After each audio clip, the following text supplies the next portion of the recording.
Here's where we're at, man. As I record this, the jury is now deliberating in the Stormy Daniels hush money misdemeanor case. And who knows, by the time you guys see this, maybe it's all over. I hope that it is. I hope it's the quickest not guilty verdict in New York history, because they have not proven anything even remotely criminal, man. And in the words of Martin Luther King Jr., an injustice anywhere is a threat to justice everywhere. And this case is without a doubt 100% an injustice. And it's not just me who thinks it. Jake Tapper, he's not even sure what he's just seen. I don't know that they have proved beyond a reasonable doubt that even if you believe the prosecution's theory of the case, that Michael Cohen was doing this and Alan Weisselberg was doing that and McConney was doing this and all these people were doing all this stuff, I don't know that they've proven that Donald Trump knew. They have not. Yeah. They absolutely have not. And I think the only point of this case is to tar and feather Donald Trump, man. And here's the thing. When this whole thing started, I really did not think that Trump's freedom was at risk. He's a first-time offender. He's charged with financial process crimes in New York. No one goes to jail for that, especially in New York. But that was before watching this judge operate a very, very one-sided prosecution assisting complete and total kangaroo court.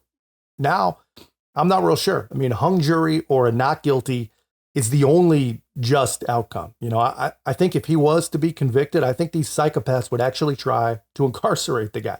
It'd be a massive mistake and it would get him elected for sure. But when you're the American left, you don't have many other options. What do you got to lose? Todd Blanche was admonished by the judge for that after the jury left the room. And the judge did say that he would issue a curative instruction to the jury specifically about what Todd Blanche said in that moment. And of course, Donald Trump is not facing a mandatory minimum prison sentence in any of the cases where he has been criminally charged. Not one of them carries a mandatory minimum prison sentence. So it was obviously, as the judge said to Todd Blanche, as an experienced prosecutor, you knew what you were doing. You were trying to get this jury worried about the burden they would have of sending Donald Trump to prison. Was that against the rules? Yes, that was against the rules. But was it also an incredibly smart play? Incredibly smart. It's got no downside. The point is to wake the jury up. Can you really send anyone to prison for anything at all based on the word of someone like Michael Cohen? The guy's a habitual liar. He's a Trump deranged lunatic. The guy literally is making money selling shirts with Trump in jail on them. It's just unbelievable. There's nowhere on the planet that trusting that guy or anyone like him makes any kind of sense. And really, it's amazing to watch these liberal propagandists just cope, man. This trial has had about 100 different appealable issues, and they've been dead silent. And as soon as Blanche says something that's not perfectly within the very, very, very strict rules of the court, they lose their minds. It's pretty damn typical, obviously, but it's a good move from Blanche. Everything hangs on believing Michael Cohen, and even CNN cannot believe Michael Cohen. Andy, what Michael's getting at is the burden of proof is an important one to remind everyone. It's on the prosecution, right? They need to prove beyond reasonable doubt that Donald Trump broke the law. And you think, after listening to all of this, you think they fell short? How? They fell way short, because let's start with reasonable doubt. What is reasonable doubt? And it's not simply a doubt based upon reason. Anytime a human being needs to make an important decision in life, if you have enough information, for example, doctor says you need open heart surgery. Doc, go ahead and schedule. I don't have a reasonable doubt. Conversely, if I say, I appreciate it, but I need a second opinion, I need more information, that is having a reasonable doubt. There is reasonable doubt all over this case. Where is Keith Schiller? Where is Alan Weisselberg? How did Michael Cohen get away with stealing $30,000? Hold a pity party for him.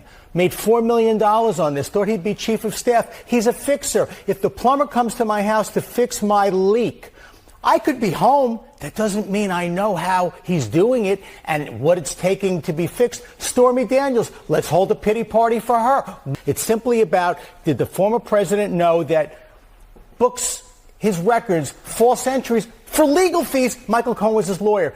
Did he intend to cover up the election or to protect his family? It's everywhere.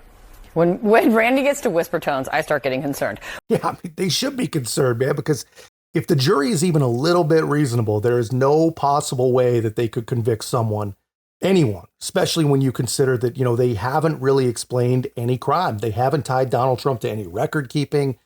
And honestly, what kind of dim Democrat would even believe that anyone who runs a giant company would have anything to do with keeping any of the company's actual records? I mean, no one reasonable would believe that. I mean, apparently there are very, very intelligent people on this jury. I hope that they're intelligent and reasonable, because the only thing that makes sense here is an acquittal. I mean, even the jury instructions they were given this morning, they were given 3 options for the underlying crime that was supposedly concealed. They don't even need to agree on that crime. They're basically given a multiple choice. I mean, if you believe he was involved and you believe he had criminal intent, then go to the next step and pick at random what the other crime was. I mean, that's wild. That's pretty remarkable stuff. We'll see how it goes, man. But regardless of how it goes, this will be one of the defining reasons that Donald Trump gets reelected. But that's just my take, man. Let me know your thoughts in the comments. If you haven't already, be a part of our growth. Make sure to like, comment, subscribe. Most importantly, share the channel. I'll see you in the next one.